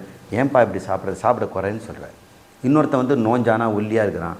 இப்படி இருந்துன்னா எப்படிப்பா நீ வந்து ஸ்கூலுக்கு போக முடியும், என்னத்தை படிக்க முடியும்? நான் நல்லா சாப்பிடுன்னு சொல்கிறேன். ஏன் சார் ஒருத்தனை சாப்பிடுங்கிறீங்க, ஒருத்தன் சாப்பிடுங்க? அதிகாரி வேறு. அது மாதிரி தான் இந்த வேதமும் 2 பேருக்காக சொல்லப்படுதுன்னு தெரிஞ்சுக்காமல் ஒருத்தர் தான் சொல்லப்படுதுன்னு பிடிவாதம் பிடிக்காதீர்கள். விதித்வா, அறிந்துகொள், யுத்தாய, விட்டுவிடு, பிக்ஷாச்சரியம், இந்த சந்நியாச வாழ்க்கை முறை. யுத்தாயங்கிறது ஈசனைகள், 3 ஏசனைகளை விடுவது. விதித்வாங்கிறது சிரவண மன நிதித்தியாசனம். பிச்சாச்சரியங்கிறது சந்நியாச வாழ்க்கை. இந்த 3ம் ஒருவனுக்கா இல்லை தனித்தனியா? விதித்வா ஒருத்தனுக்கா, இந்த ஏசனைகள் ஒருவனுக்கா, பிச்சாச்சரியம் ஒருத்தன் கேள்வி கேட்குறான். இல்லை, ஒருவனுக்கே தான் இந்த 3ம் சொல்லப்படுது. ஒரே ஆள் தான் செய்ய வேண்டும். கை கழுவிட்டு ஆடை மாற்றிவிட்டு சாப்பிடுவான்னா, கை கழுவுறது ஒரு ஆள், ஆடை மாற்றுறது ஒரு ஆள், சாப்பிட்றதுக்கு 3வது ஆளாக வருவான். எல்லாம் ஒருவனுக்கே சொல்லப்படுகிறது. விதித்வா எவனோ, யுத்தாய அவனே பிச்சாச்சரியம் என்று இங்கே சொல்லப்படுகிறது என்று இங்கே சொல்கிறார். நாம் இடைவேளைக்கு பிறகு மீண்டும் சந்திப்போம். அடுத்ததாக நாம் ஏஷனைகளை பார்ப்போம். இதெல்லாம் ஏற்கனவே விளக்கியிருக்கிறோம். சுருக்கமாக பார்ப்போம். புத்திர ஏஷனை என்று மகன் மீது கொண்டிருக்கின்ற பற்று. எனக்கு மகன் வேண்டும் என்று ஆசை. மகனை பெத்தே ஆகணும். 5 பெண்ணாக பிறந்தா கூட 6வது பிரசவத்துக்கும் அவர் காத்துட்ருப்பார், ஒரு மகன் வேணும் என்று. அப்போ 5 பெண்களை பெறும்போது அவர் எவ்வளோ சம்சாரத்தில் இருந்திருப்பார், காசை செலவு பண்ணியிருப்பார். இருந்தும் அந்த மகன் வருவதற்காக காத்திருக்கிறார். இது ஒரு ஆசை. இந்த ஆசை அவனை வேறு எதையும் செய்ய விடாது. மகனால் என்ன கிடைக்கும்? இக அமுத்திர லோக பலன்கள். அமுத்திரம் என்றால் மேலுலக வாழ்க்கை, இகம் என்றால் இந்த உலகம். சரி, வித்தேஷனை என்ன? பணம். பணம் இருந்தால் கர்மம் செய்யலாம், உபாசனை செய்யலாம். பணம், கர்மம், உபாசனை 3மே வித்தேஷனைன்னு சங்கரர் சொல்கிறார். பணத்தை மட்டும் இல்லை, கர்மமும் சில பேர் நிறைய செய்கிறார்கள். கர்மம் என்றால் இந்த வேதம் விதித்திருக்கின்ற வைதிக கர்மங்கள், நித்திய நைமித்திக பிராயச்சித்த கர்மங்கள், இதையெல்லாம் செய்து கொண்டிருப்பான். அப்புறம் உபாசனை என்று சொல்லக்கூடிய மெடிடேஷன். இப்போல்லாம் மெடிடேஷன் கிளாஸ் நிறைய இருக்குது, யோகா கிளாஸ் நிறைய இருக்குது, நிறைய நேரம் அதுக்கு செலவு பண்ணுறாங்க. உலக யோகாசன நாள்னு சொல்கிறாங்க, உபாசனைகள் எல்லாம் செய்ய சொல்கிறாங்க. இதெல்லாம் ஆசைகள் தான், ஞானம் கிடையாது. லோக ஏஷனை, இந்த முதல் இரண்டும் சாதனை இச்சா, இதையாவது நாம் அடைய வேண்டும் என்ற இருக்காது கொன்ற சாதனங்கள். லோகேஷன் வந்து சாத்திய இச்சா, இதெல்லாம் செய்து அங்கே போய் சேர்ந்துடணுங்கிறது. லோக இச்சா வந்து சாதனை இச்சா. இந்த பூமியிலே எனக்கு இன்பங்களெல்லாம் வேணும்னு சொன்னாலும் அது வந்து சாத்திய இச்சா, இது வேணும்னு. அதுக்கு வேண்டிய சாதனம் என்ன? புத்திர இச்சா, வித்த இச்சா அப்படின்னு இங்கே சாதனை இச்சா, சாத்திய இச்சா என்று இந்த மூன்றையும் சொல்கிறார்கள். இந்த மூன்று இச்சைகளும் ஒன்றுக்கு ஒன்று சம்பந்தம் உடையது. மூன்றுன்னு கூட சொல்ல வேண்டாம். புத்திர இச்சை தான் பணத்தின் மீது ஆசையும் உண்டாகுது, பணத்தின் மீது ஆசை தான் உலகத்தை அனுபவிக்கின்ற ஆசையும் உண்டாகுது. உலகத்தை அனுபவிக்கின்ற ஆசை என்னென்னா புத்திர இச்சை தேவை. இப்படி ஒன்றைக்கு ஒன்று சார்ந்திருக்கிறது என்று மந்திரமே சொல்லியிருக்கிறது, நான் சொல்லவில்லை. அடுத்ததாக சிரவண மனன நிதித்தியாசன ஸ்வரூப விளக்கம். இதையும் இந்த உபனிஷத் சொல்கிறது. நாம் பல உபனிஷத்தில் இதை சொல்லியிருக்கிறோம். ஞானத்தை பெறுவதற்கு 3 சாதனங்கள், 3ம் ஒரே சாதனம் தான், 3 தனி பெயர்கள் கொடுக்குறோம். சிரவணம், மனனம், நிதித்தியாசனம் என்று பெயர். சிரவணம் என்பது தாத்பரிய நிச்சயம். வேதம் சொல்லுகிறது ஆத்மாதான் பிரம்மம் என்று. இந்த உண்மையை நீ தெரிஞ்சுக்கணும். இந்த உண்மை தெரிவதற்கு கேட்டு தான் தெரிஞ்சுக்கணும். அப்போ உனக்கு சந்தேகம் வரும், இந்த ஆத்மா எப்படி பிரம்மமாக இருக்க முடியும்? அதை சிரவணத்தில் தான் நீ கேட்டு நீ தெரிந்து கொள்ள வேண்டும். மனம் என்பது நீ கேட்டு தெரிந்து கொண்ட பிறகு இந்த உலகம் மித்யா என்று சொல்கிறார், பொய் என்று சொல்கிறார், மாயை என்று சொல்கிறார். அது எப்படி மாயை? எனக்கு இன்பத் துன்பங்கள் நிஜமாக இருக்குதே, தலைவலி கால்வலியெல்லாம் வரும்பொழுது மித்யா பொய்ன்னு சொல்ல முடியலையே, இந்த உடம்பு பொய்ன்னு சொல்லி நான் எப்படி வாழ முடியும் என்று நீ சிந்திக்கிறாய். எப்படி நான் பிரம்மமாக இருக்க முடியும், நான் சாதாரண மனிதன் தானே என்று நீ சிந்தித்து பார்ப்பது பேர் மன்னம். அதனால் சந்தேகத்தை நீக்கிக் கொள்வது. முதல்ல உண்மையை தெரிவது சிரவணம். உண்மை தெரிந்த பிறகு உண்மைதானா என்று சந்தேகம் எழும், அது மனனம். இப்போ சந்தேகமும் இல்லை, உண்மையும் நல்லா தெரிந்து போயிடுச்சு. தெரிந்தபடி வாழ்க்கைக்கு இடையூறு இல்லாமல் அந்தபடி வாழ்வது, அது பேர் நிதித்தியாசனம். அந்த நிதித்தியாசனத்தில் நிறைய துன்பங்கள் ஏற்படும். உன்னுடைய அறிவுக்கு பங்கம் விளைக்கும்படியான சில சம்பவங்களை நடைபெறும். உன் மனம் கோணல் மாணலாக வழுக்கி போகும். அந்த சமயத்தில் மனதை நிறுத்தி பிடித்தி இந்த ஞானத்திலே ஆனந்தமாக நிறுத்துவதற்கு உனக்கு சில பயிற்சிகள் தேவைப்படுகிறது. அது பேர் நிதித்தியாசனம் என்று பெயர். இந்த வேதத்தில் இது சொல்லுது. இந்த 3ம் இருக்கிறது. பிரகதானத்தில் மறுபடியும் இது வரும், சிரவண மனனம். இங்கே மறுபடியும் இது இங்கே வேறு ஒரு விதமாக சொல்லப்படுகிறது. பாண்டித்யம் என்று ஒரு சொல் இங்கே வருகிறது. இதை பற்றி இப்போ பார்ப்போம். ஏன்னா சிரவண மனத்தில் இது வருகிறது. பாண்டித்யம் என்றால் என்ன? பண்டிதர்கள்னு கேட்டிருக்கிறோம். பண்டிட்னு சில கம்யூனிட்டியே இருக்கிறாங்க. வடநாட்டில் பண்டிட்னு ஒரு ஜாதி இருக்கிறது. நான் நிறைய படித்தவங்கள பண்டிட்னு கூப்பிட்றேன். எனக்கு ஒரு நண்பருக்கு அவர் பேர் பண்டிட் பேர். ஏன்னா ஹிந்தி பண்டிட், அவர் ஹிந்தி படித்தவங்கள பண்டிட்னு சொல்கிறது வழக்கம். பண்டிதம் பண்டித்யா என்றால் பண்டா என்ற சொல்லேருந்து வருகிறது. பண்டா என்றால் ஞானம்னு அர்த்தம். அதுக்கு விளக்கம் சாஸ்திர உக்தா புத்தி பண்டா. சாஸ்திரத்தின் மூலம் விளக்கம் ஏற்பட்ட புத்திக்கு பண்டா என்று பெயர். அவன் வேறு எதெல்லாம் படிச்சிருந்தா கூட பண்டா கிடையாது. சாஸ்திரம், வேத சாஸ்திரமோ அல்லது வைத்திய சாஸ்திரமோ மனநோய் சாஸ்திரமோ அல்லது பௌதிக சாஸ்திரமோ நல்ல நூலை படித்து அதன் மீது கூர்மையாக்கப்பட்ட நிரப்பப்பட்ட புத்திக்கு பண்டா என்று பெயர். இங்கே வேதாந்தத்தை கேட்கிறது பண்டா என்று செய்யும். வேதாந்த சிரவணம் செய்தவனுக்கு இங்கே பண்டிதன் என்று இங்கே குறிப்பாக பெயர். அதுக்கப்புறம் பாண்டித்ய நிர்வித்ய. அப்போ நிர்வித்ய என்றால் என்ன என்றால் முழுமையாக செய்தவர் என்ன அர்த்தம். அதாவது அசேஷ, மிச்சம் மீதி விடாமல். நிர்வித்ய என்றால் பாண்டித்ய நிர்வித்ய, சிரவணத்தை முழுமையாக செய்தவர். ஒரு உபனிஷத்தாவது முழுக்க கேட்கணும், சொல்லுது வேதமே. மாண்டூக்கியம் ஏவ அலம், ஏக ஏவ அலம்னு சொல்லுது. மாண்டூக்கியங்கிற ஒரு உபனிஷத்தை படித்தாலே போதும் என்று சொல்லுது. அதையாவது முழுசாக படிக்கணும். சரி, அதுலேயும் கிடைக்கலன்னா 10 உபனிஷத்து, ஈச கேன கட கட பிரஷ்ன அப்படின்னு 10 உபனிஷத்து சொல்லுது. அதையும் பத்தலைன்னு சொன்னால் பகவத்கீதையும் படிக்கணும். அதுவும் முடியலன்னா மறுபடியும் பிரம்மசூத்திர வரைக்குமாவது படி. இப்படி படிக்கிறவன் பேர் நிர்வித்திய. முழுமையாக படித்து முடித்தவனுக்கு பாண்டித்ய நிர்வித்திய. நிர்வித்திய என்றால் ஞானம் சதுர்விதம். இப்போ நிர்வித்தியங்கிறது முழுமையாக படித்ததுங்களில் நிறைய படிச்சுட்டாங்கிறது அர்த்தம் இல்லை. இந்த படிப்பிலேயே 4 ஸ்டெப் இருக்குது. இந்த 4 ஸ்டெப்பையும் முடிக்கணும் அப்படின்னு நம்முடைய பண்டிதர்கள் சொல்லியிருக்கிறார்கள். நம்முடைய ஞான பண்டிதர்கள் அவர் சொல்கிறாங்க, நிர்வேதியம் என்றால் ஞானம் சதுர்விதம். இந்த அறிவு வருவதற்கு 4 நிலைகள் இருக்கிறது. பதார்த்த அவகதி பூர்வம், ததஸ்தத் அவகதி சங்கதி, விருத்தார்த்தனுதி பஷ்யாத், ததோ வாக்கியார்த்த போதனம் என்று 4 விதமாக இந்த நிர்வித்யா என்பதற்கு சங்கரருக்கு விளக்கம் கொடுத்திருக்கிறார். இது என்ன என்று பார்ப்போம். 1, பதார்த்த அவகதி பூர்வம். பதங்களின் பொருளை தனித்தனியாக அறிவது பதார்த்த அவகதி. அவகதினா புரிஞ்சுகிறது. தத்துவமசி என்ற வாக்கியம் வச்சுங்க. அதில் தத் என்ற ஒரு பதம் இருக்கிறது, தோம் என்று ஒரு சொல் இருக்கிறது, பதம் இருக்கிறது, அசி என்று ஒன்று இருக்கிறது.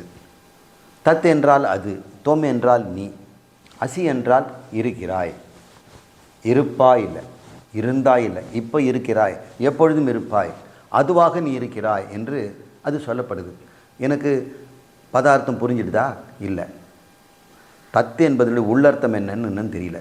அதுதான் பதார்த்த அவகதி. தத் என்பது மாயா அவச்சின்னம்.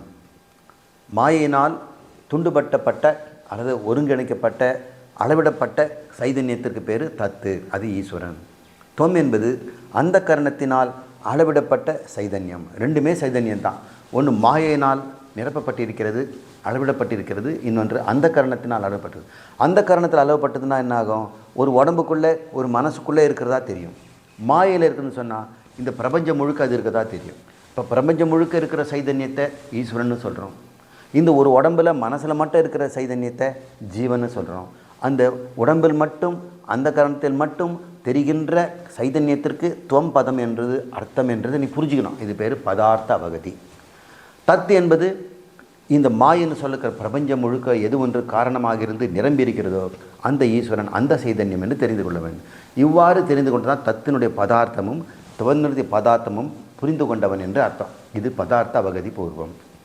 அதுக்கப்புறம் என்ன? ததஸ்தத் அவகதி சங்கதி.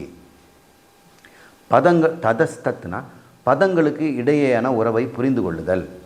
தத் என்பதும் தோம் என்பது என்ன?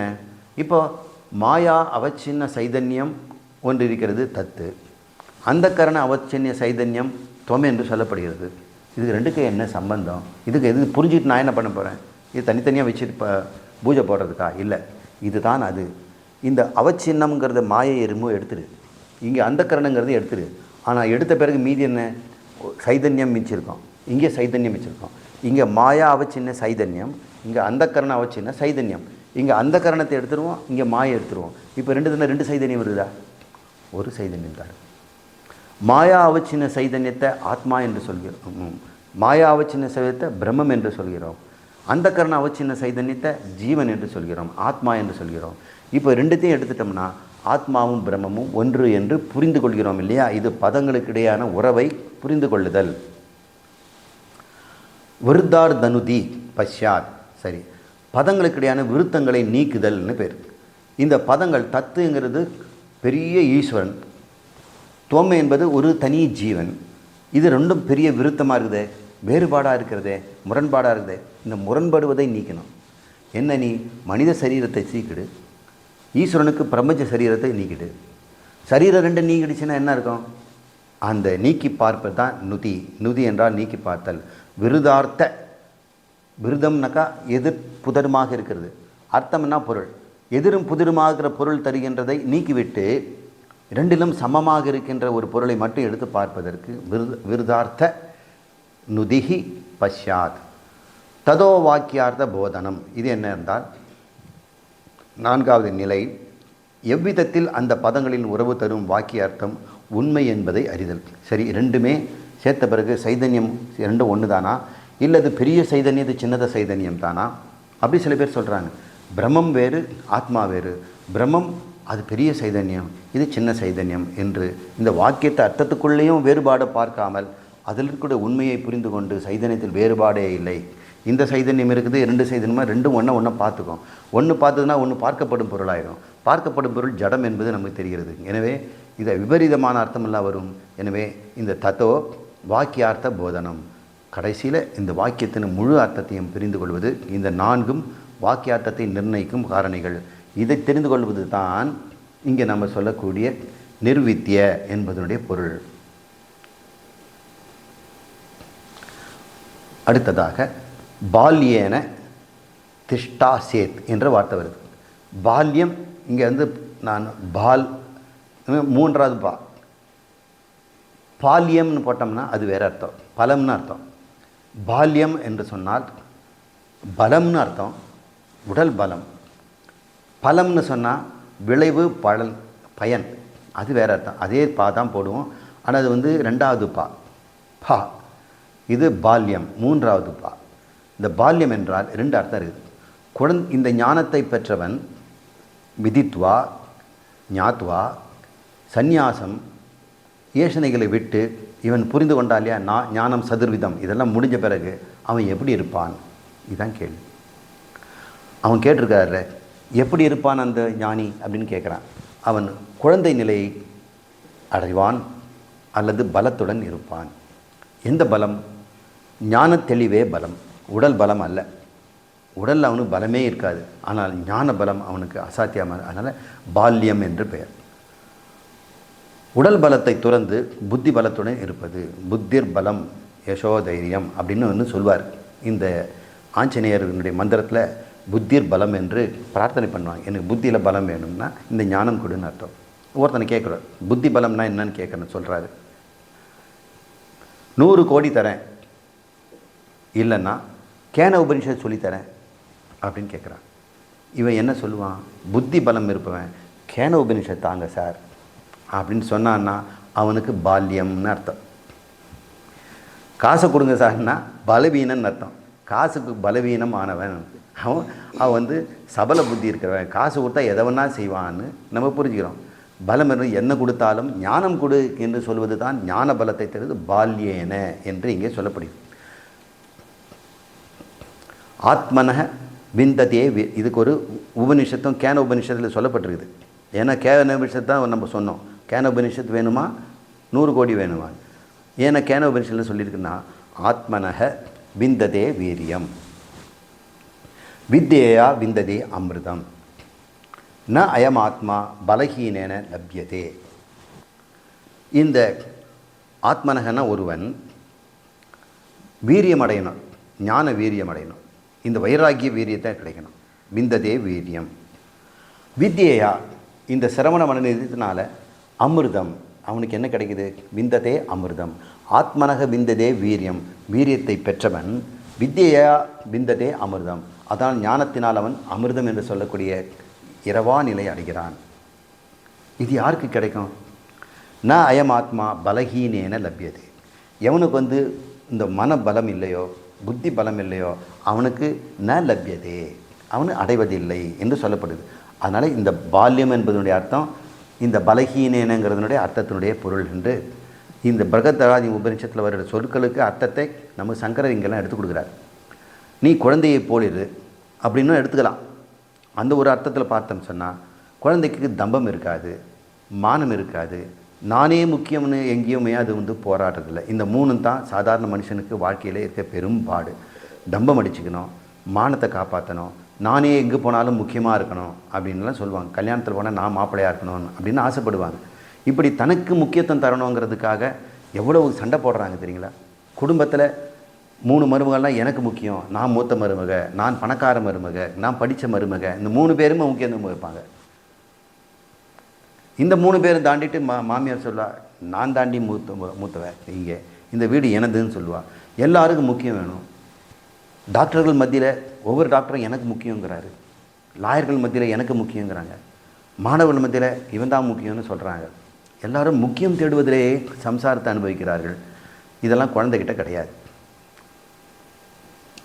பரியேஷு ஆத்ம ஆவிஷ்கரணம் அப்படின்னா ஆத்ம ஆவிஷ்கரணம், மற்றவங்க முன்னாடி நான் முக்கியம் என்று பரேஷனா மற்றவர்கள் முன்னாடி, மக்கள் முன்னாடி ஆத்ம ஆவிஷ்கரணம், எனக்கே முக்கியத்துவம் தரணும் அப்படின்ற ஒரு ஆசை இருக்குது.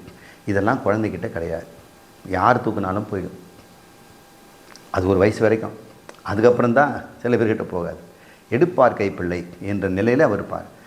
அந்த குழந்தை யாரையும் பயமுறுத்தாது. அதுக்கு பயம் என்பதும் தெரியாது. இது தான் பால்யம் என்ற பெயர். தபஸ், கர்வம், வித்யா கர்வம் என்பதெல்லாம் இந்த குழந்தைத்தனம் இருந்தால் இருக்காது. இந்த குழந்தைத்தனம் இருக்கிறவங்கிட்ட தபஸ் செய்தவன், என்ன தபஸ் என்ன நினச்சிட்டேன் அப்படின்ற கொக்கு நீர் தாயா கொன்கானவான்னு சொல்கிறாங்களே, இவன் தபஸ் செய்து வந்தோன்னு கொக்கு பறந்தால் அது எரிச்சிட்டாளாம். நான் தபஸ் செய்தவன், நான் சொன்னேன்னா பழிச்சிடும், என்ன ஆகும் தெரியுமா உனக்கு அப்படின்னு சொல்லுவாங்க. அந்த கர்வம் இருக்காது இந்த ஞானிக்கு. வித்யா கர்வம், நான் 10 உபநிஷத்து படிச்சுட்டேன், இத்தனை நூல் எழுதியிருக்கிறேன், இத்தனை பிரசங்கம் பண்ணியிருக்கிறேன், அந்த கர்வமும் இருக்காது. இதுதான் பால்யம் என்று பெயர். திஷ்ட சேத் என்ற ஒரு வார்த்தை வருகிறது. இப்படி பலப்படுத்தி கொள்ளலுக்கு திஷ்ட சேத், ஞானத்தை பலவீனப்படுத்துகின்ற சந்தேகம் இல்லாமல் இருத்தல் என்று இந்த சொல்லுக்கு அர்த்தம் சொல்கிறார். இதெல்லாம் பால்யம் பண்டித்தியம் செய்த பிறகு திஷ்ட சேத் என்றால் சந்தேகம் இல்லாமல் வாழு. இத்தனையும் படிச்சிட்டோம், வேஸ்ட்டாக பண்ணிட்டோமோ, நம்ம பழைக்க தெரியாமல் வந்துட்டோமோ, இன்னொரு உபநிஷத்தை அங்கே இன்னொருத்தர்கிட்ட கேட்டு ஞானம் வந்திருக்குமோ, நம்ம ஒருவேளை இந்த வராமல் யோகாவிலே போயிருந்திருக்கலாமோ, அங்கே தானே நல்லா இருக்குது என்று சந்தேகம் கொள்வது அல்ல. இது உறுதியாக நில். பாண்டித்யம் நிர்வித்ய பால்யேன திஷ்டசேத் என்று இவ்வாறு நாம் புரிந்து கொண்டோம். அதன் பிறகு ஒரு சொல் வருது, அத்தக முனிஹி பவேத் என்று அவர் சொல்கிறார். ஞாக்கவல்யர் அதன் பிறகு முனிவனாக மாறு என்று சொல்கிறார். இது என்னடா இது? அத்தக பிறகு முனிஹி பவேத். முனிஹி என்றால் என்ன? முனிவன் மாதிரி ஆகினா தாடி மீசெல்லாம் இல்லை. மௌனேன திஷ்டசேத், அமௌனேன திஷ்டத்தேத். மௌனமும் அமௌனமாக இரு என்று சொல்கிறார். அந்த மௌனமாக இருந்ததை முனிவனாக இருக்க முயல்க என்று அர்த்தம். அதை இங்கே இந்த உபதன் சொல்கிறது.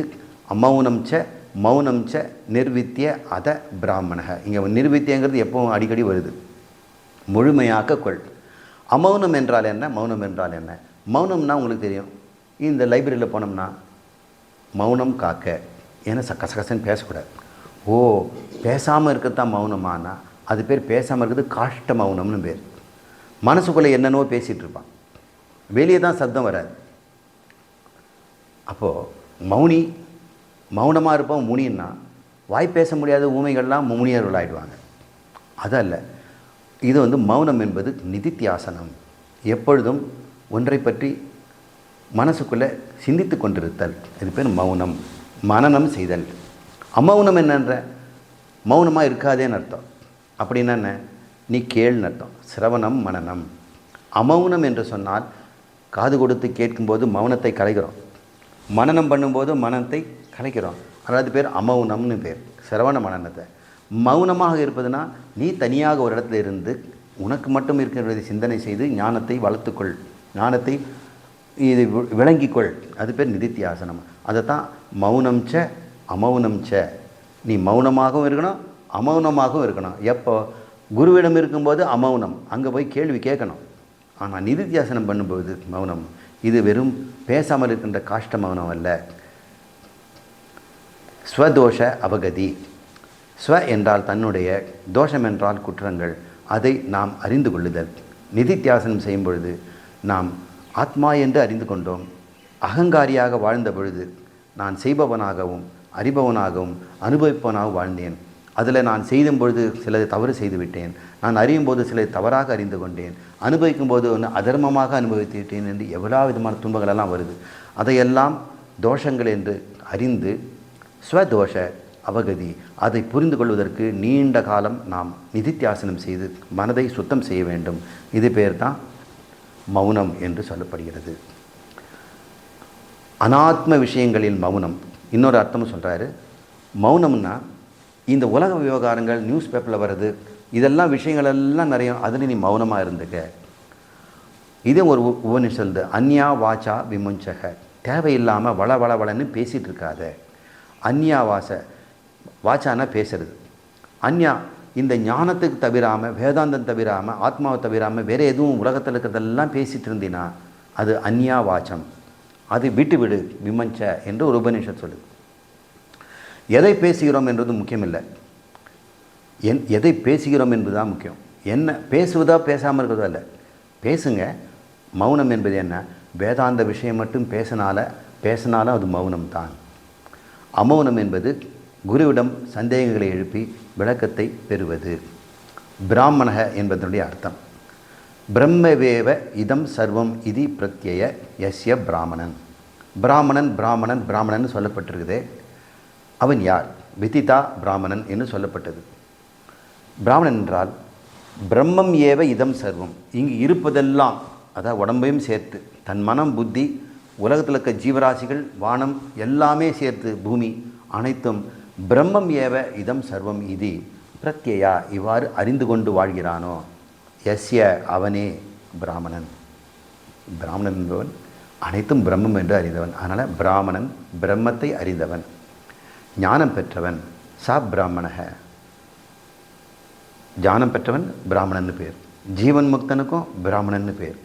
ஞான பலன் கூடி அதன்படி வாழ்பவனுக்கும் பல அவஸ்தா, அதாவது ஞானம் பெற்ற பிறகு அந்த அவஸ்தாவில் இருக்கிறான். ஞான அவஸ்தா இது பல அவஸ்தா. முன்னெல்லாம் சம்சார அவஸ்தாவில் இருந்தான், இப்போ ஞான அவஸ்தாவில் இருக்கிறானே அவனுக்கும் பிராமணன் என்று பெயர். பிராமணன்றதை இப்படி 4 வகையாக சொல்கிறார். ஞானம் பெற்றவன், ஜீவன் முக்தன், ஞானம் பலம் கூடிக்கொண்டிருப்பவன், அந்த வாழ்க்கையில் இருப்பவன், அதை அனுபவித்து கொண்டிருப்பவன், இவர்களெல்லாம் பிராமணர்கள் என்ற பெயருக்கு உரியவர்கள்.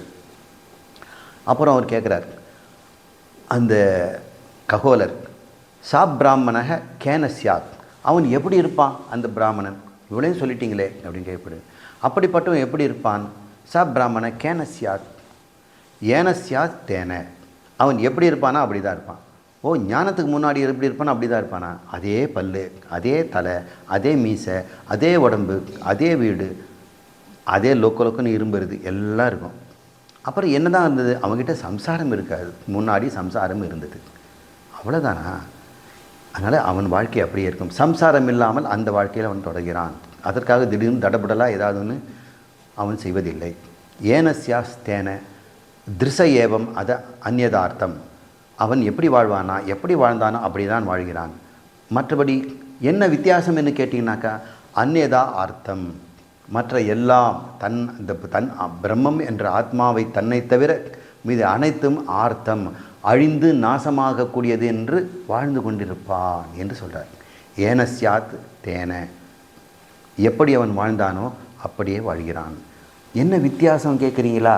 அவன் எதெல்லாம் அழிந்து போகுது என்று தெரிந்து கொண்டு அழியாத பொருளில் ஆனந்தத்தில் அடைந்து கொண்டு அழிய பொருள் மீது அவன் வைராகியம் வைத்து கொண்டு வாழ்வான்.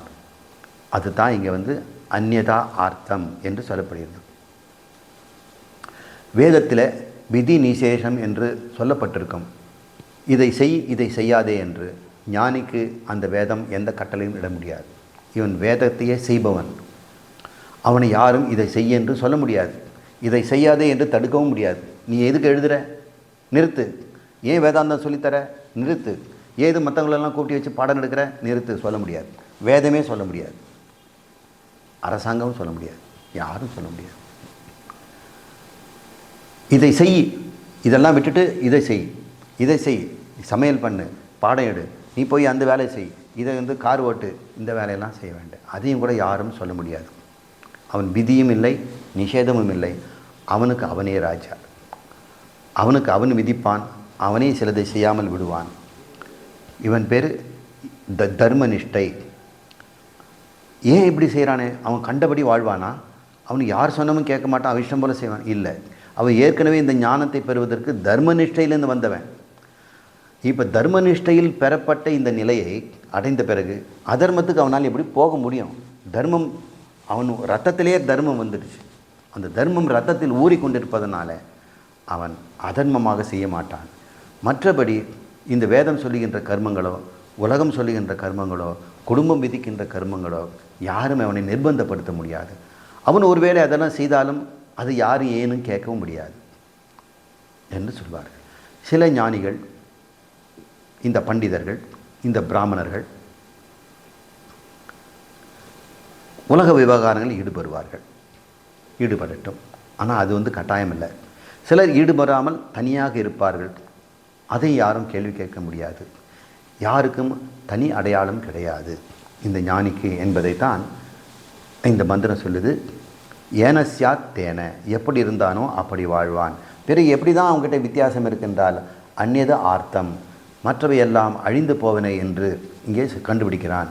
திருசையவ அத அந்நியத ஆர்த்தம், தன்னை தவிர, அதாவது ஆத்மாவை தவிர மற்ற அனைத்தும் மித்யா என்று கண்டுகொள்ளுதல் என்று இந்த உபநிஷத்தினுடைய முடிவுக்கு வந்துட்டோம். இப்போ சாராம்சத்தை பார்ப்போம். இங்கே நாம் என்ன தெரிஞ்சுக்கிட்டோம்னா, ஆத்மா அசம்சாரி என்று தெரிந்துக்கிட்டோம். அசம்சாரி என்ன? அங்கே பசி இல்லை, தாகம் இல்லை, மூப்பில்லை, மரணம் இல்லை என்றெல்லாம் பார்த்தோம்ல, அது அசம்சாரி. அதாவது ஷட் ஊர்மிகள் என்று அன்னமய கோஷ துன்பம் இல்லை, பிராணமய கோஷ துன்பம் இல்லை, மனோமய கோஷ துன்பம் இல்லை. அத்தையும் அந்த சம்சாரங்களையும் விட்டவன் அவன் ஆனம்ப சுரூபமான இருப்புகிறான். அவன் ஆத்மாவை அறிதலே அடைதல். இந்த அறிதல் ஞானம்தான், ஞாத்வா அறிதல் தான் அடைதல். கர்மம் தேவையில்லை. ஏனென்றால் அவன் கர்மத்தை துறந்து சன்னியாசி ஆகியிருக்கிறான்.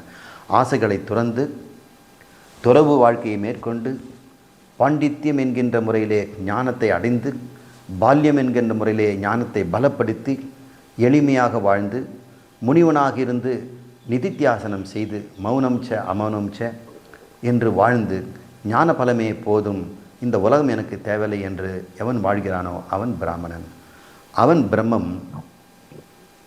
பிரம்மம் சத்தியம், ஜகத் மித்யா என்று வாழ்கிறான் என்று இவ்வாறு இந்த உபனிஷத் நிறைவேறுகிறது. ககோல பிராமணம் நிறைவு. ஓம் பூர்ணம் அத பூர்ணமிதம் பூர்ணாத் பூர்ணமுதச்யதே பூர்ணஸ்ய பூர்ணம் ஆதாய பூர்ணம் ஏவாவசிஷ்யதே. ஓம் சாந்தி சாந்தி சாந்தி. ஹரிஹி ஓம். ஸ்ரீ குருभ्यो நமः. ஹரிஹி ஓம்.